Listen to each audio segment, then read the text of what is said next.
Este es un mensaje del pastor John MacArthur, traducido y predicado en español para el mundo de habla hispana. Tome su Biblia y ábrala en el capítulo 15 de 1 Corintios. 1 Corintios capítulo 15.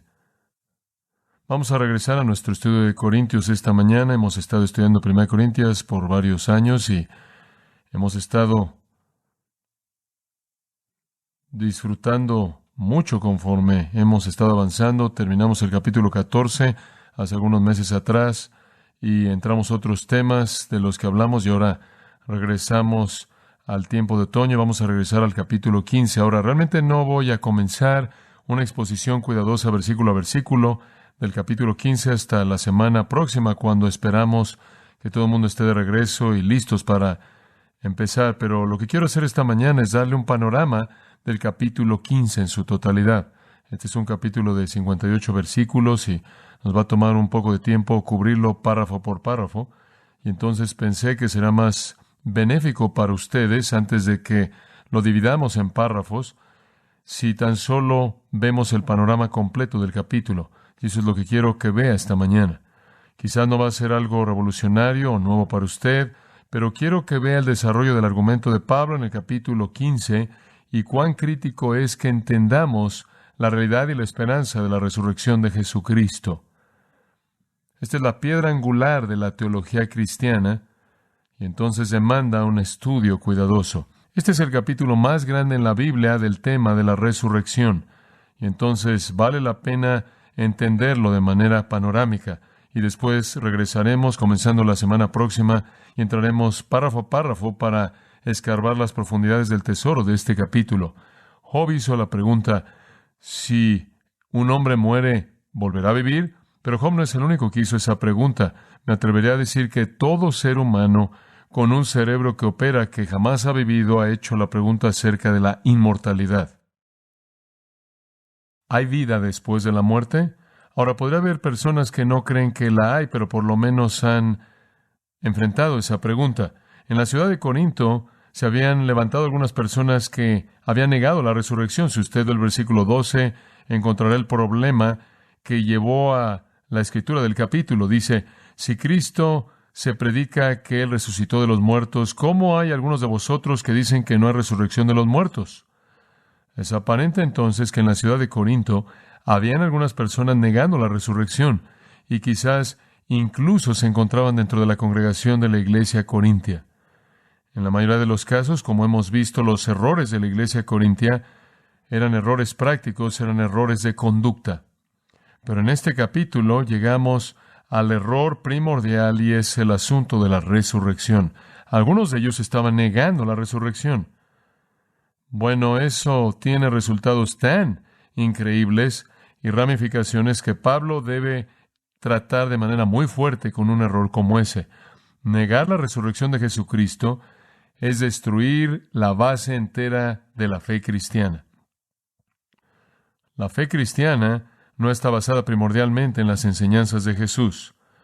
No está basada en la vida de Jesús. No está basada en la compasión de Jesús. No está basada en los milagros de Jesús. Ni siquiera está basada en la muerte de Jesús. La fe cristiana está basada en todas esas cosas, culminando en la resurrección de Jesucristo de los muertos. Y si usted no tiene la resurrección, usted acaba de destruir todas esas otras cosas. Y Pablo se da cuenta de esto, y entonces el capítulo más largo en el libro está dedicado al error de decir que no hay resurrección. Él lo aborda cuidadosamente aquí. Ahora, a lo largo de la historia de la humanidad, la pregunta de la vida después de la muerte se ha infiltrado en la sociedad. Todo hombre, toda sociedad, toda religión, todo sistema siempre ha tenido que enfrentar esta realidad. Por ejemplo, usted puede considerar todas las religiones del mundo y encontrará la idea de la inmortalidad ahí. Los himnos de la Babilonia antigua, los himnos de la Siria antigua, sus épicas religiosas tratan con el asunto de la inmortalidad y la vida futura. Algo de la literatura más antigua en el mundo sería el libro egipcio de los muertos, y gran parte del libro egipcio de los muertos se centra en torno a la inmortalidad. Si usted sabe algo de la cultura egipcia o de las pirámides o algo de las tumbas y procesos de sepultura de Egipto, usted sabe que esta era una preocupación primordial.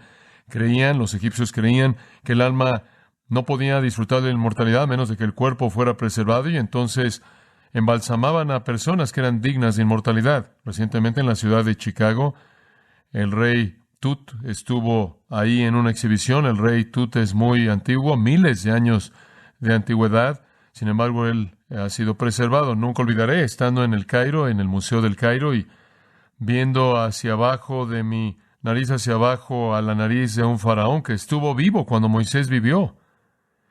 Y él todavía tenía cabello en su cabeza debido a la manera tan tremenda en la que los egipcios podían embalsamar.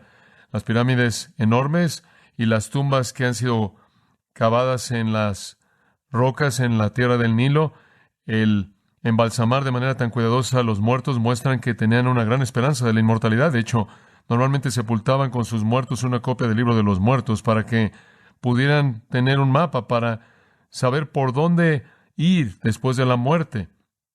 Cuando encontraron la tumba del faraón Keops, descubrieron que en otras tumbas, descubrieron un barco solar por el cual él iba a poder flotar por los cielos que no estaban trazados. En la India, los registros del hinduismo y del brahmanismo, como se describe en el Rig Veda, detallan la inmortalidad. El budismo, el cual más tarde se desarrolló a partir de ese hinduismo inicial, introdujo la idea de la transmigración de almas después de la muerte.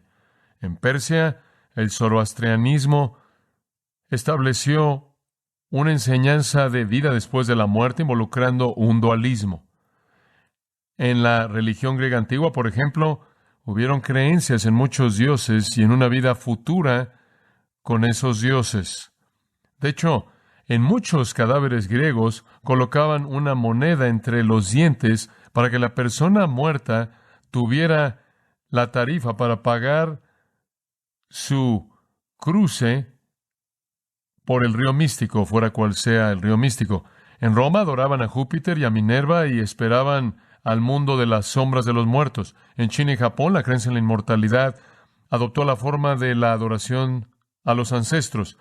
En la cultura india americana, con mucha frecuencia un indio era sepultado con su arco y su flecha, y con frecuencia su pony también, para que tuviera todas esas cosas cuando él llegara al terreno en donde iba a cazar de manera feliz. Como puede ver, siempre ha hecho una gran diferencia con el hombre, que hay más a la vida que tan solo lo que está aquí. El hombre nunca ha estado satisfecho con asumir que él no es nada más que un rayo de conciencia entre dos extremos, que él es protoplasma esperando convertirse en estiércol. El hombre siempre ha anhelado ser algo más allá de eso. Mi papá solía contar la historia del pequeño niño ciego quien estaba con un cometa y alguien le dijo: bueno, no puedes ver tu cometa, tu papalote, ¿cómo sabes que está ahí? Él dijo: puedo sentir cómo jala el hilo en mi mano. Y así es con el hombre. Él no puede entender la inmortalidad y él no puede tener idea de lo que está ahí afuera, pero hay algo que jala su alma que dice que hay algo ahí. Jean Charles Brown de la Universidad de Yale dijo que hay 3 cosas que nunca podría creer. 1, que Dios creó un mundo como el nuestro y le dio la espalda. 2, que Él creó al hombre y lo dejó en la tumba. 3, que Él implantaría un deseo por la inmortalidad en el corazón del hombre y no lo va a satisfacer. Y entonces el hombre siempre ha anhelado la inmortalidad. El hombre siempre ha buscado la inmortalidad. El hombre siempre ha tratado de definir la inmortalidad. Está ahí. Él siente el jalón en su alma y la palabra de Dios confirma esta conciencia del hombre. La palabra de Dios confirma este entendimiento innato del hombre, porque repetidamente la Biblia habla de la vida después de la muerte. La Biblia dice que hay una vida después de la muerte para toda alma, o en el infierno eterno, o en el cielo eterno. Así lo dice Mateo 25:46. Jesús dice en Juan 5 que algunos serán resucitados a la resurrección de condenación y algunos serán resucitados a la resurrección de vida. Hay vida eterna y hay muerte eterna. Hay un infierno eterno y hay un cielo eterno. La vida después de la muerte es una realidad. La Biblia es clara en eso. Ahora, al buscar el lado positivo de la vida después de la muerte, llegamos a 1 Corintios capítulo 15, el cual detalla para nosotros la importancia de la resurrección de Jesucristo y lo que significa para aquellos cuya fe está en Cristo. En algún momento, en otra ocasión, hablaremos del aspecto negativo de la resurrección, la resurrección de la condenación en el infierno. Pero para esta ocasión, 1 Corintios está ocupado con la importancia del hecho de que Jesús resucitó y de que debido a que Él vive, vosotros también viviréis. Ese es el tema de Pablo. Él va a confrontar a los que niegan a la resurrección y va a mostrar por qué hay evidencia y por qué es necesario que creamos que Jesús murió y resucitó y que viviremos también en la vida de resurrección. Por cierto, este es el tema de la mayoría de la predicación apostólica. La resurrección es mencionada 104 veces en el Nuevo Testamento. Es el punto más profundo y prominente en toda la predicación apostólica del libro de los Hechos, desde el comienzo mismo en Hechos capítulo 1, cuando Judas había hecho lo que hizo y se había quitado su vida, y las filas de los discípulos debían ser reemplazados con un miembro número 12. Cuando la decisión debía ser tomada, se afirmó que el criterio fue Hechos 1, 21 y 22, que Él fuera un testigo con nosotros de la resurrección. ¿Por qué? Porque ese iba a ser el tema de proclamación clave del ministerio apostólico. Y entonces, esa debía ser una característica de cualquier persona que cumpliera con la función de apóstol. El primer sermón que Pedro jamás predicó fue el gran sermón liberador que liberó a tantos miles de personas de su pecado. En el día de Pentecostés fue un sermón en torno a la resurrección. A este Jesús Dios lo resucitó, de quien vosotros todos sois testigos, dijo Pedro. Cuando los apóstoles más adelante en el libro de los Hechos fueron llenos del Espíritu Santo, dice que con gran poder dieron los apóstoles testimonio de la resurrección del Señor Jesús. La doctrina central de Pablo en el Areópago en Hechos 17 fue la resurrección. En Hechos 26, cuando los judíos atraparon a Pablo e intentaron quitarle la vida, él recibió ayuda de Dios y después él predicó la resurrección.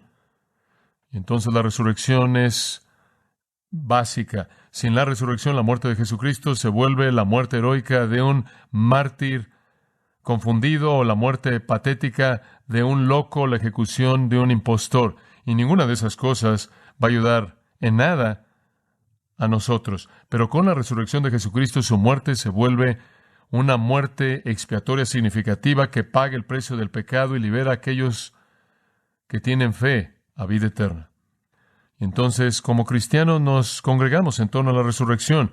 Es la médula de nuestra fe. Usted no puede ser un cristiano y no creer en la resurrección.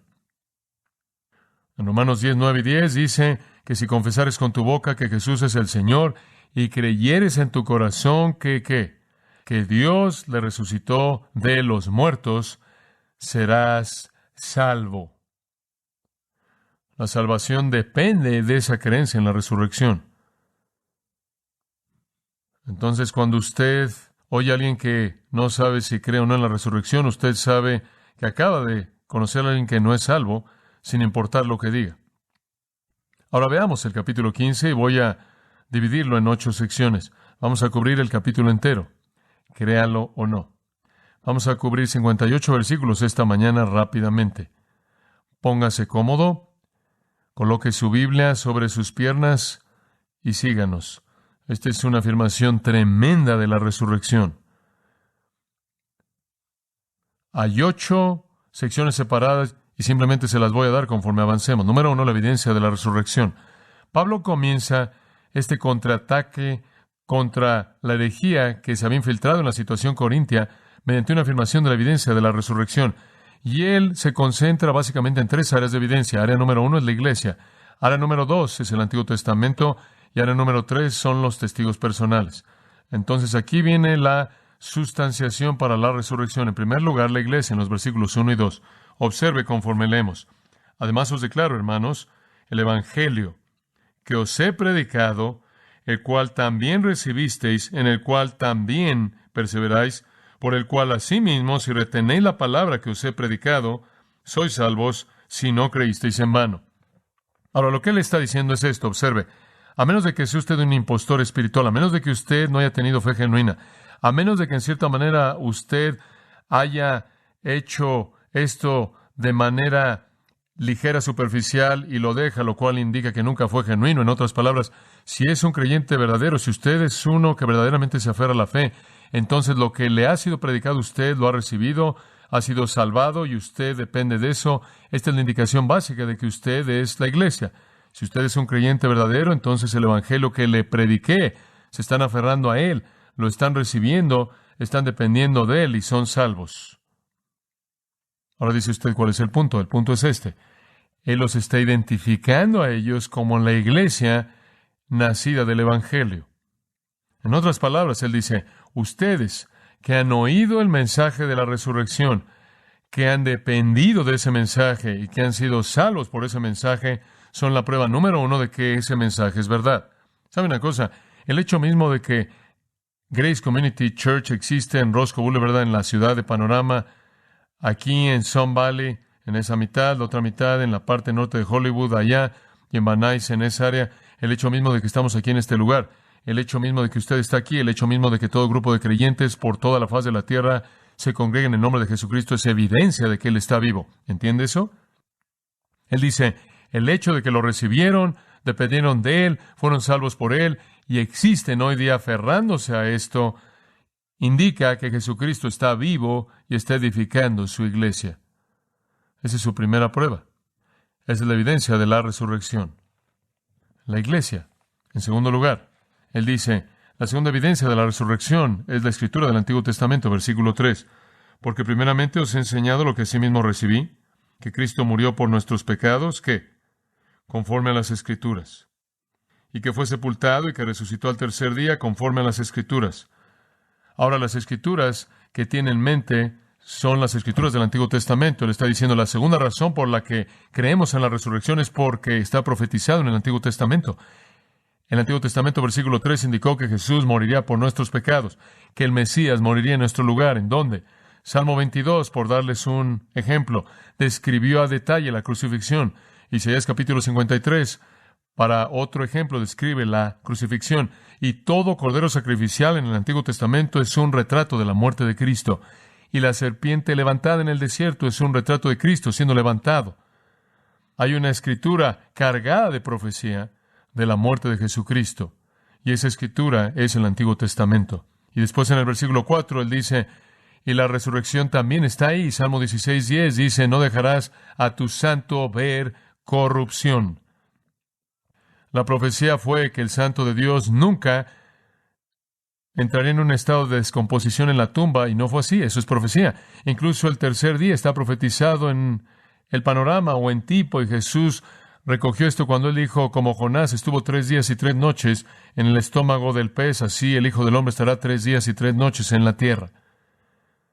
Y entonces las profecías del Antiguo Testamento son evidencia de la resurrección. Entonces la iglesia y el Antiguo Testamento. Y en tercer lugar, él dice, los testigos oculares, versículo 5. Y que apareció a Cefas y después a los 12. Después apareció a más de 500 hermanos a la vez, de los cuales muchos viven aún y otros ya duermen. Después apareció a Jacobo, después a todos los apóstoles. Y al último de todos, como a un abortivo, me apareció a mí. En cierta manera, como alguien que llegó después, como un abortivo. Él dice, miren, hay suficientes personas que van a dar testimonio de la resurrección. Está Pedro. Y hubieron 500 hermanos en una ocasión. No podían haber tenido una alucinación en común. Y después estuvieron los apóstoles en un par de ocasiones. Y después estuvo Jacobo. Y después estuve yo. Y eso incluye ahí porque en cierta manera es algo de otra categoría. Él dice, porque yo soy el más pequeño de los apóstoles, no soy digno de ser llamado apóstol porque perseguía a la iglesia de Dios. En otras palabras, su argumento es así. Estas personas, todos vieron a Jesucristo después de que Él había resucitado de los muertos. Y alguien va a decir, sí, seguro, lo amaban y esto estaba en su mente y querían verlo con tanta desesperación que inventaron una alucinación. Y pensaron que lo vieron porque deseaban verlo tanto. Y Pablo dice, bueno, ¿y qué yo? Yo iba camino a Damasco a matar cristianos cuando lo vi. Eso es un poco diferente.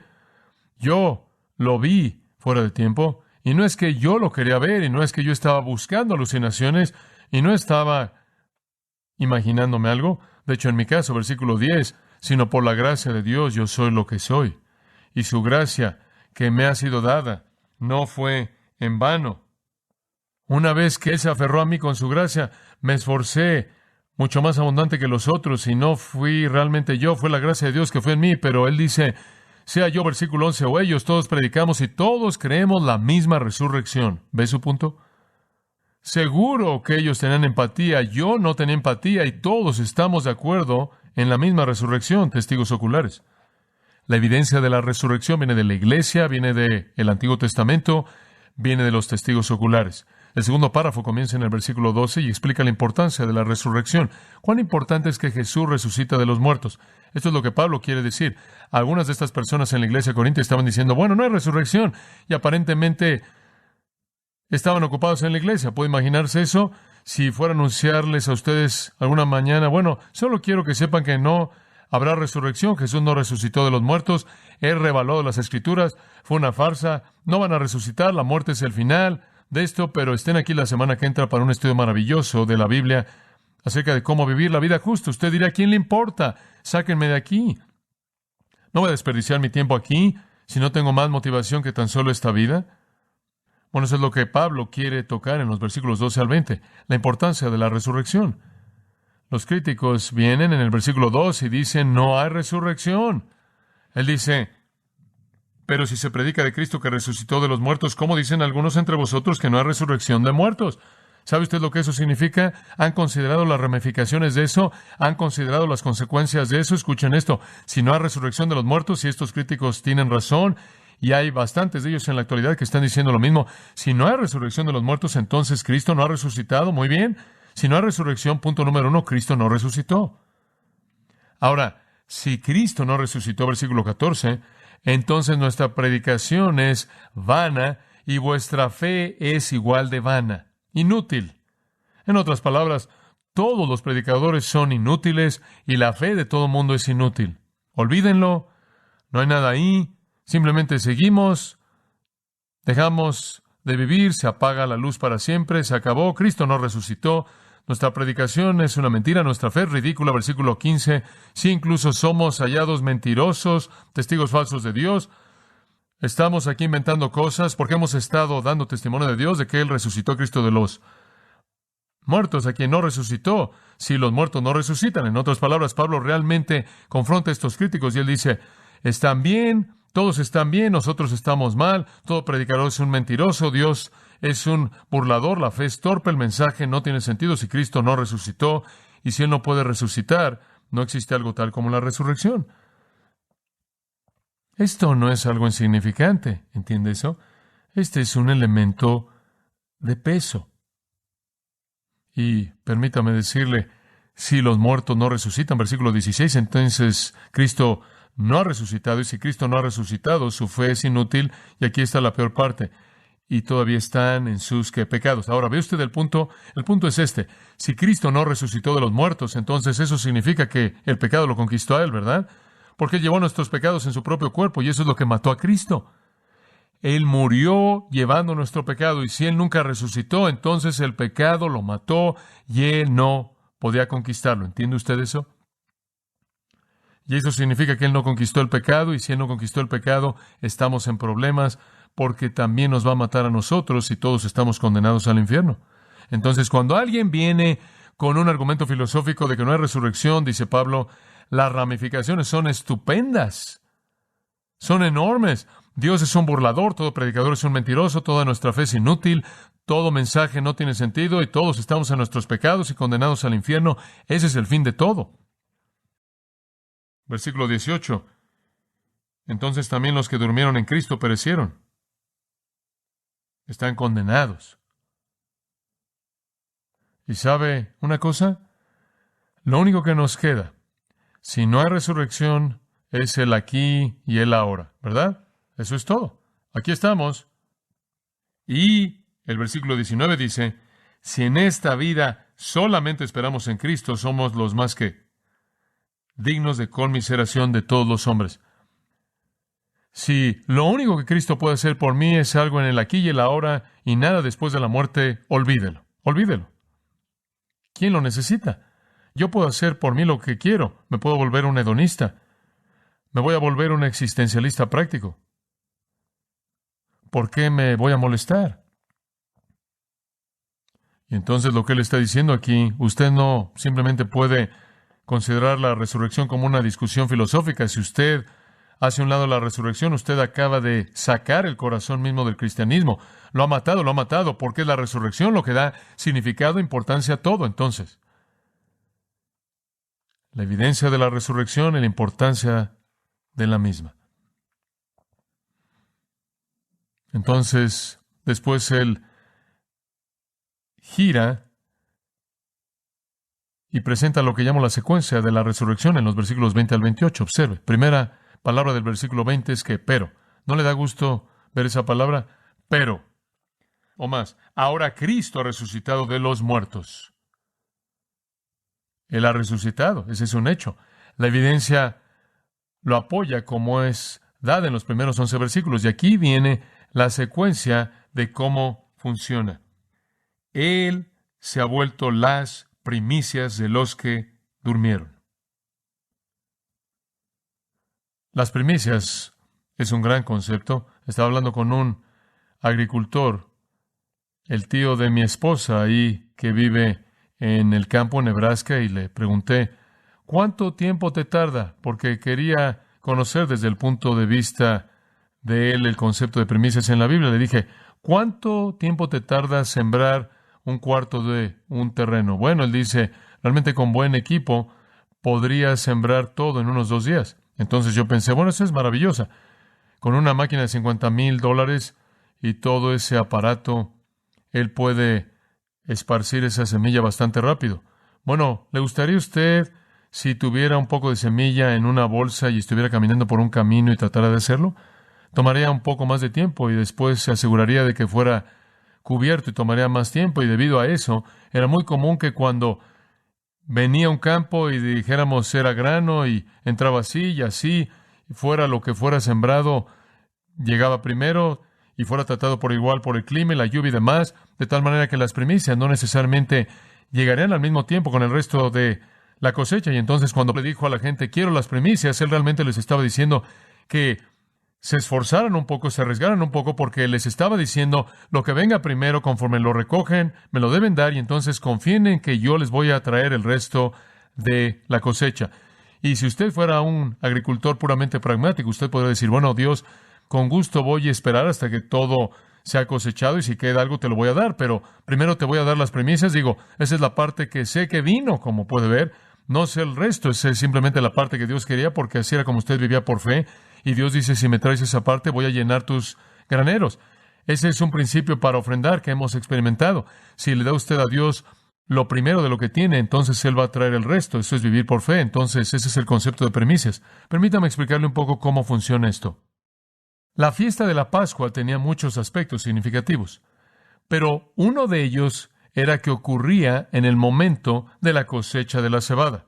La ley estableció algunos principios en Levítico 23, 10 y 11 acerca de esto.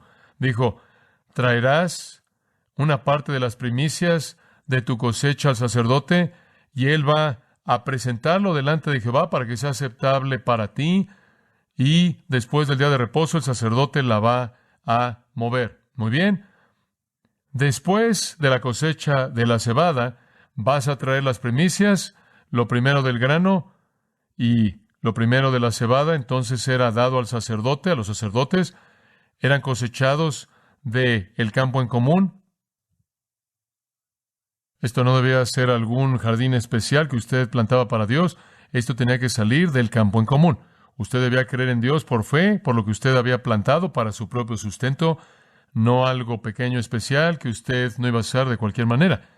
Y si no llegaba demasiado, lo sentimos mucho, Dios, el tuyo no llegó, el mío sí, no. Tenía que salir del campo en común.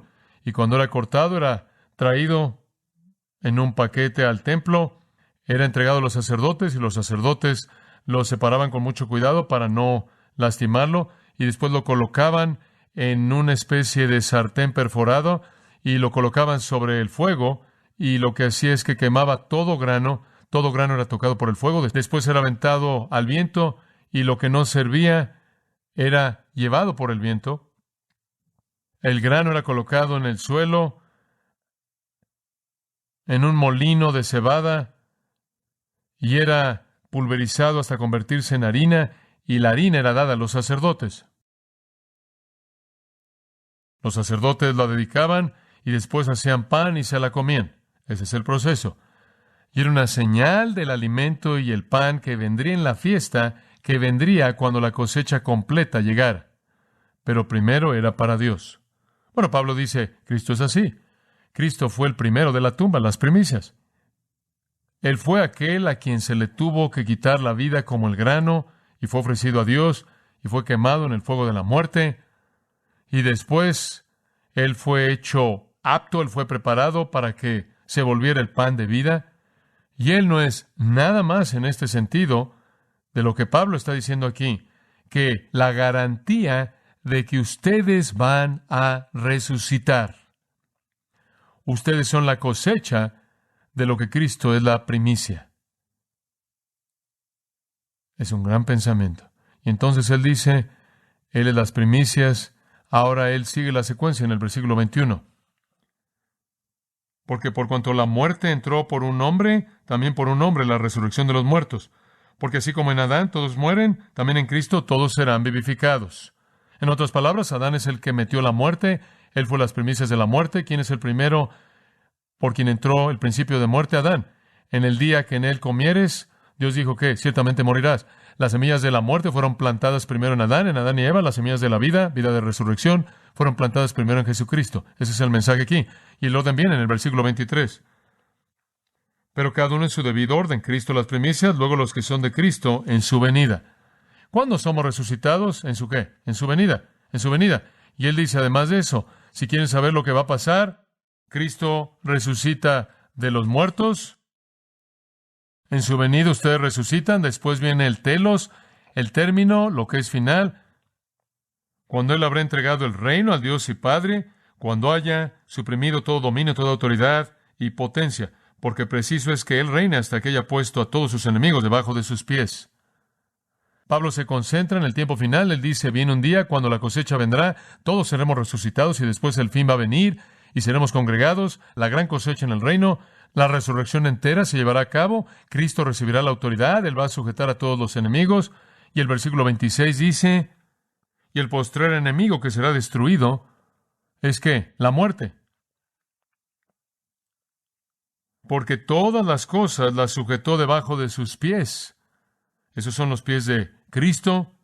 Y cuando dice que todas las cosas han sido sujetadas a Él, claramente se aceptó aquel que sujetó a Él todas las cosas. Ahora eso es un poco confuso. Lo que simplemente significa es esto. En el día cuando la cosecha sea recogida, todo será dado a Cristo. Y el Padre, versículo 27, le dará todas las cosas a Cristo, excepto Él mismo. En otras palabras, Él no será hecho sujeto a Cristo, sino que todo lo demás lo será. Versículo 28, pero luego que todas las cosas le estén sujetas, entonces también el Hijo mismo se sujetará al que le sujetó a Él todas las cosas, para que Dios sea todo en todos. Ahora entraremos a eso a detalle, pero permítame darle el panorama.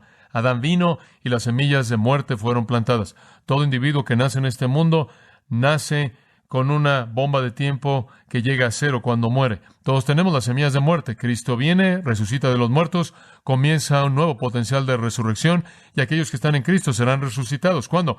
En su venida, cuando la cosecha sea recogida, el reino será de Él.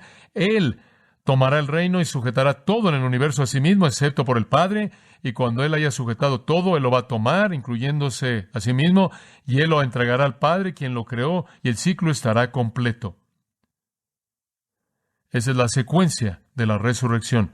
Todo va a regresar al Padre, y Dios será todo en todos. Entonces el apóstol Pablo presentó para nosotros de manera muy clara la secuencia de la resurrección. En cuarto lugar, hemos visto la evidencia, la importancia de la secuencia. Ahora quiero mostrarle el valor de la resurrección. Y esto se construye sobre lo que vimos como la importancia de la resurrección, versículo 29. El versículo 29 dice, no voy a explicar este versículo aún, lo haremos en unas cuantas semanas, pero permítame leérselo. De otro modo, ¿qué harán los que se bautizan por los muertos si en ninguna manera los muertos resucitan? ¿Por qué, pues, se bautizan por los muertos? Ahora usted inmediatamente dice, ¿qué significa ser bautizado por los muertos? Entraremos eso. Hay 40 posturas diferentes de lo que eso significa. Versículo 30, y él dice, permítanme decirles otro problema. ¿Y por qué nosotros peligramos a toda hora? Al final del versículo 31, él dice, cada día muero. ¿Qué tipo de torpe soy si no hay resurrección? ¿Por qué estoy muriendo diariamente? ¿Qué estoy haciendo con mi vida? En riesgo cada hora. ¿Por qué estoy arriesgándome? ¿Por qué estoy sacrificando mi vida por esto si no hay resurrección? Tengo que ser torpe. Ese es un punto. Versículo 32. Si humanamente, esto es según la manera del hombre, eso es lo que significa, si humanamente he peleado con bestias en Éfeso, ¿de qué me sirve si los muertos no resucitan? ¿Por qué tengo que estar luchando en toda mi vida contra la maldad y contra el pecado? ¿Y por qué voy a pelear contra las bestias en Éfeso? Ahora, no sé lo que eso significó específicamente. Hay mucha conjetura, vamos a entrar en eso. Pero él dice, ¿por qué hago mi vida tan difícil y tan dura y con tanta amenaza y muriendo diariamente, día tras día, si no hay resurrección? ¿Sabe usted lo que debo hacer? Al final del versículo 32. Debo comer y beber porque mañana moriré. Creo que simplemente seré un hedonista. Creo que simplemente voy a quemar mi Biblia y voy a disfrutar de la vida. Voy a disfrutar al máximo, que pase lo que pase, voy a morir, entonces voy a vivir. Tiene razón. Si no hay resurrección, todo está perdido. Toda la moralidad se acabó, toda la justicia se acabó, toda la ética se acabó, todo se acabó. Y más bien comemos y bebemos porque mañana moriremos. Disfrútalo mientras puedes, es lo único que tienes. Bueno, él dice en el versículo 33, no erréis. Las malas conversaciones corrompen las buenas costumbres. Velad debidamente y no pequéis, porque algunos no conocen a Dios. Para vergüenza vuestra lo digo. ¿Sabe usted lo que él está diciendo? Hay algunas personas en su congregación que están negando la resurrección y están viviendo vidas inmorales malas. Más vale que se aparten de ellos, porque hay una resurrección y habrá una rendición de cuentas justa. Esa es la esencia de lo que está diciendo. Más vale que despierten al hecho de que hay un estándar justo y más vale que no estén con personas que no creen que hay una resurrección. De lo contrario, terminarán haciendo lo que ellos hacen, porque las malas compañías corrompen la moralidad buena. ¿Sabe usted?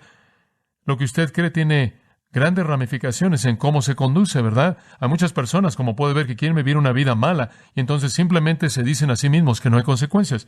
Se convencen a sí mismos de que no hay Dios, no hay resurrección. Como puede ver, el ateísmo no es una persona astuta que llega a una conclusión astuta, es un hombre malo, que es un pecador vil, que quiere eliminar a Dios para que no haya consecuencias para su pecado. Eso es diferente. Entonces él dice, miren, el valor de la resurrección es este. No hay resurrección, no hay moralidad. No hay resurrección, no hay ética. No hay resurrección, no hay justicia. No hay nada. Mejor todos andamos por todos lados y hacemos exactamente lo que la carne nos dice que hagamos y disfrutamos y no hay resurrección. Pero hay una resurrección. Hay otra pregunta que surge. Y eso nos está llevando al quinto punto en el capítulo, el cuerpo de la resurrección. Él ha hablado de la evidencia de la resurrección y le dio a usted evidencia sólida. Él habló de la importancia de la resurrección, que todo el cristianismo es un desperdicio sin ella. La secuencia de la resurrección, Cristo y después nosotros en su venida, después el reino. El valor de la resurrección es lo único que da un estándar moral a alguien en este mundo. Y ahora el cuerpo de resurrección, porque hay algunos que dirán, versículo 35, ¿cómo resucitarán los muertos? ¿Con qué cuerpo vendrán? Algún inteligente viene y dice, oh, eso es muy bueno, Pablo. Bueno, ¿por qué no me dices cómo van a ser resucitados? He visto algunos muertos. Después de un tiempo no lo podrías hacer. No hay nada ahí. Ellos sabían que polvo eres y al polvo volverás. Fue una burla y entonces dijeron, algunos de ustedes están diciendo, ¿con qué cuerpo vienen? Y en el versículo 36 dice, necio, torpe. Lo que tú siembras no se vivifica, sino muere antes. Torpe. Deberías conocer un principio que usas diariamente cuando siembras. Y lo que siembras, versículo 37, no es el cuerpo que ha de salir, sino el grano desnudo, ya sea de trigo o de otro grano. Pero Dios le da el cuerpo como Él quiso y a cada semilla su propio cuerpo. Él dice, deberías saber que siembras una semilla en el suelo, la semilla muere, se corrompe, entra en descomposición y de ahí sale algo más. Esa es una buena ilustración. Pablo, ¿qué tipo de cuerpo es? Bueno, no puedes saber qué tipo de cuerpo es porque es diferente al que tienes. Él dice, pero tú sabes como agricultor que siembras una semilla. ¿Alguna vez usted ha conseguido paquetes de semillas? Usted no puede ver algo simplemente al ver una semilla, a menos de que sea un especialista en eso. Usted sabe si una persona simplemente le diera un puñado de semillas sin designación, sin nombre, usted no sabrá lo que tendría. Usted podría haber tomado esa pequeña semilla, haberla aventado al suelo 400 años después y tendría un árbol enorme de varios metros de altura. Usted podría tomar una semilla que se vería muy parecida a esa semilla, la aventaría al mismo montón de tierra y 2 días después tendría un arbusto. Porque la semilla misma muere. Se descompone, pero de ahí sale algo que solo Dios puede diseñar, la conexión entre la semilla y eso. ¿Sabe una cosa? No hay absolutamente ningún parecido entre la semilla que es plantada y lo que sale, como un bebé y como ese bebé se ve, no hay conexión. Usted nunca habría sabido eso si usted no hubiera conocido la ciencia médica y la realidad simplemente de ver esa pequeña semilla microscópica, pero como puede ver, eso es lo que hace Dios. Y por toda semilla que cae y muere, nace vida nueva. Y solo Dios sabe cómo es esa vida. Y escuche, nunca podremos describirla porque tenemos que morir para ver a Dios hacerlo. Entonces, en esta vida nunca lo sabremos. Entonces, ¿qué tipo de cuerpo? Pablo dice, no sé, pero esto sé. Este va a morir y cuando muera y se descomponga, de él va a salir algo que solo Dios conoce y será diferente porque todos son diferentes. Versículo 39. No toda carne es la misma carne. Esto es debido a la operación de los aminoácidos. Entraremos en eso cuando estudiemos el párrafo. Una carne es la de los hombres, otra carne la de las bestias, otra la de los peces y otra la de las aves. Y hay cuerpos celestiales y cuerpos terrenales, pero una la gloria de los celestiales y otra la de los terrenales. Todo es diferente. Bestias, aves, hombres, cuerpos celestiales, cuerpos terrenales. Una es la gloria del sol, otra la gloria de la luna y otra la gloria de las estrellas, pues una estrella es diferente de otra en gloria. Así también es la resurrección de los muertos. En otras palabras, va a ser un cuerpo del que no sabemos nada. Va a ser como uno que nunca antes hemos visto. Va a ser uno que no entendemos hasta que morimos. Dios va a hacerlo uno excepcional. Pero Él dice, permíteme darte 4 características de esto. Estas son maravillosas, 4 características. Característica número 1 es incorruptible. Es un cuerpo incorruptible. Ese es un gran lugar en donde comenzar. Dice en el versículo 42, se siembra en corrupción, resucitará en incorrupción. Nunca morirá, nunca estará sujeto a descomposición, nunca envejecerá, va a ser diferente, incorruptible. Dice usted, bueno, no será como el nuestro, es correcto. No lo será incorruptible. Y usted es corruptible. ¿Sabía usted eso? Su cuerpo está en el proceso de descomposición. ¿Quiere saber lo que es? Las partes que constituyen a un hombre equivaldrían a 1,200 huevos, suficiente hierro como para hacer 2 pequeños clavos, fósforo para hacer 4,000 cerillos, grasa para hacer 75 velas o más, un pastel de jabón, suficiente hidrógeno para inflar un globo, 60 cucharas de sal, un plato hondo de azúcar y 6 galones de agua. Ese es usted. Carlos Mayo, de la Clínica Mayo, dice que usted tiene suficiente cal como para lavar un lugar donde hay pollos, suficiente magnesio como para hacer una dosis de magnesia, suficiente potasio como para hacer que explote un cañón de juguete, suficiente azufre para quitarle las pulgas a un perro. Ese es usted, pero algún día usted va a ser incorruptible. En segundo lugar, él dice que no solo va a ser un cuerpo incorruptible, es uno glorificado. En otras palabras, no es terrenal, es algo que va más allá de eso. Versículo 43. Se siembra en deshonra, resucitará en gloria. Un cuerpo glorificado, algo que va más allá de lo que podemos imaginar. En tercer lugar, él dice que es un cuerpo poderoso.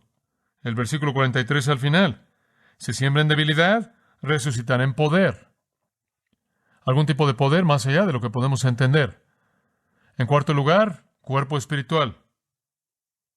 44 dice, se siembra cuerpo animal, resucitará cuerpo espiritual. Hay un cuerpo natural y hay un cuerpo espiritual. Entonces está este cuerpo maravilloso, único, incorruptible, glorificado, poderoso, espiritual, que solo puede nacer de la muerte del cuerpo antiguo, como una semilla que cae en el suelo y muere y produce grano, según el diseño de Dios. Él dice, este es el plan de Dios para el cuerpo diseñado en la resurrección. Y después Él pasa a apelar a la Escritura para mostrar esto, versículo 45.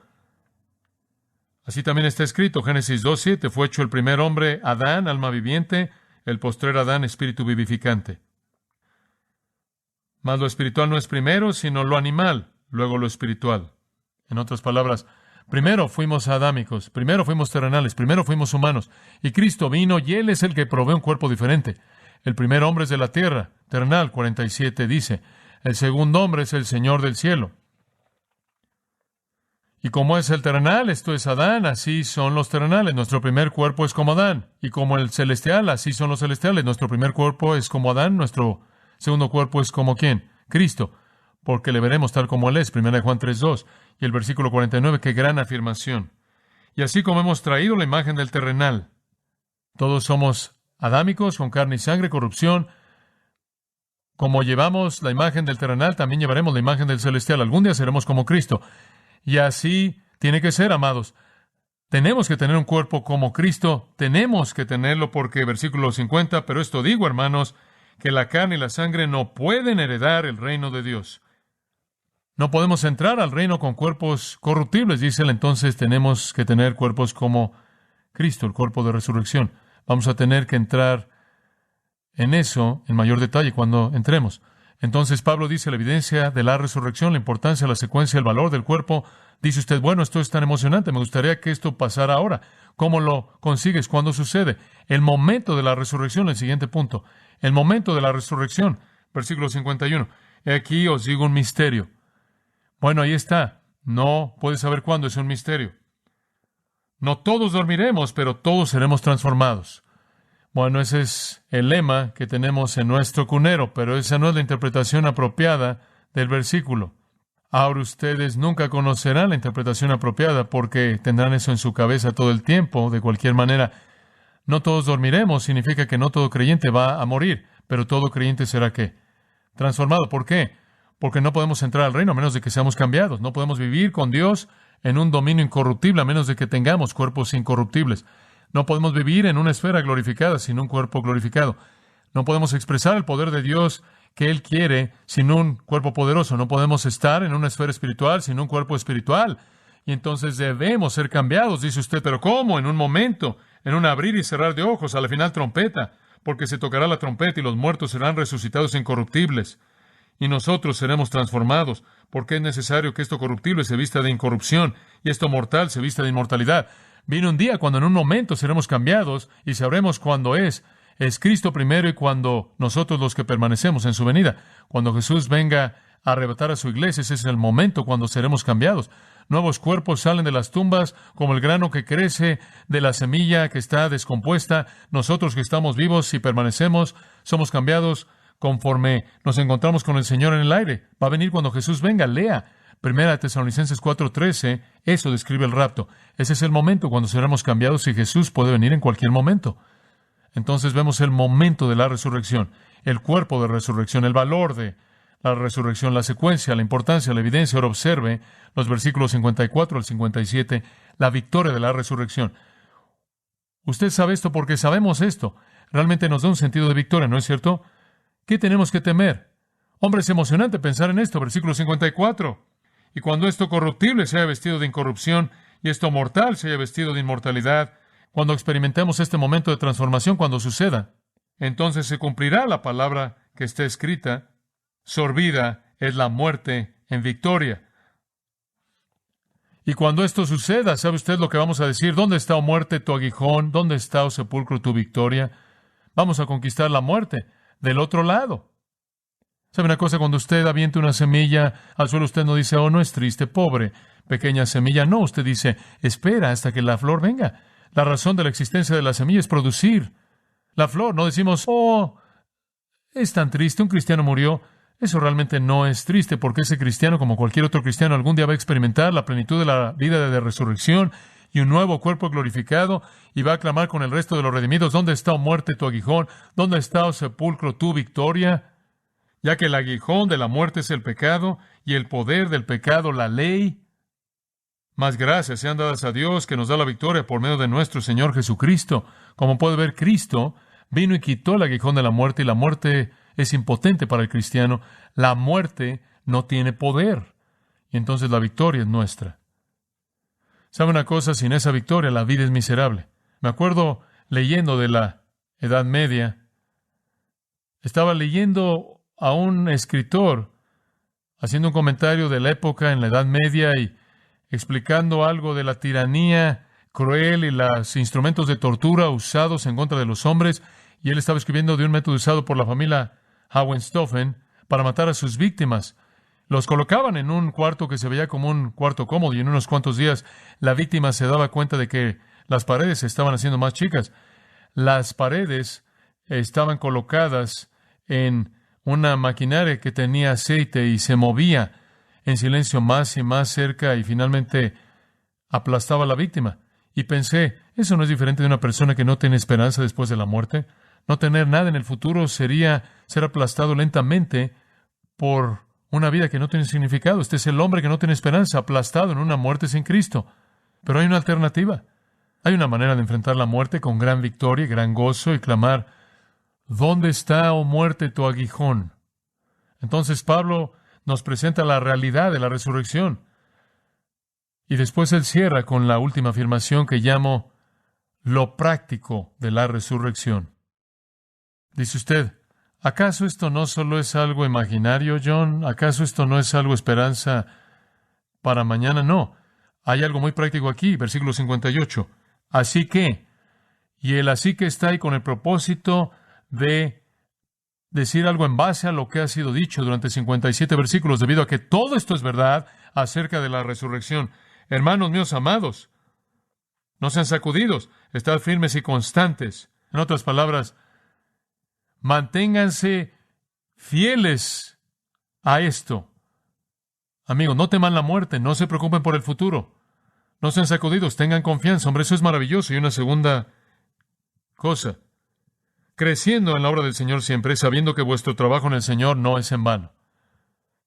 Él dice, número 1, permanezcan firmes. Y número 2, estén ocupados, porque Jesús está por venir con su recompensa para recompensar a aquellos que le sirvieron fielmente. Hombre, eso es colocar nuestro tesoro ¿en dónde? En el cielo. Lo práctico que es la resurrección, hermanos amados, es esto. Número 1, nos da gran confianza. Nos hace estar seguros y estables. Y número 2, nos apunta en la dirección de trabajar para lo eterno, no para lo temporal. Espero que su vida esté siendo invertida en lo que importa para siempre. La realidad de la resurrección. ¿Conoce esa realidad en su vida? Usted la conoce si conoce a Jesucristo. Oremos. Gracias, Padre, por nuestro tiempo esta mañana. Es un buen tiempo compartiendo juntos, un buen tiempo de comunión, un tiempo rico en la palabra. Y muchas gracias porque Jesús resucitó y porque Él vive. Nosotros que creemos en Él también viviremos. Que esa vida de resurrección tenga una implicación amplia en nuestra vida aquí, para que estemos firmes y constantes, creciendo en la obra del Señor siempre, porque sabemos que algún día Él nos recompensará por eso. Gracias por nuestra comunión esta mañana. Y oro porque si hay alguien en esta congregación que todavía no ha conocido lo que es tener esta esperanza, que este sea el día en el que se entreguen a Jesucristo, que puedan confesar con su boca a Jesús como Señor y crean en su corazón que Dios lo resucitó de los muertos, y sean salvos y sean parte de este grupo de personas que durante todos estos siglos han tenido esperanza en la promesa de la resurrección debido a Cristo, en cuyo nombre oramos. Amén. Antes de que se vayan, un último pensamiento. Tenemos una gran esperanza. Nos trae gran confianza, pero escuche, para el mundo es un mensaje desesperadamente necesitado. ¿Estará de acuerdo? Y tenemos algo que compartir. Permanezca en su esperanza, trabaje debido a ella y compártala con alguien esta semana.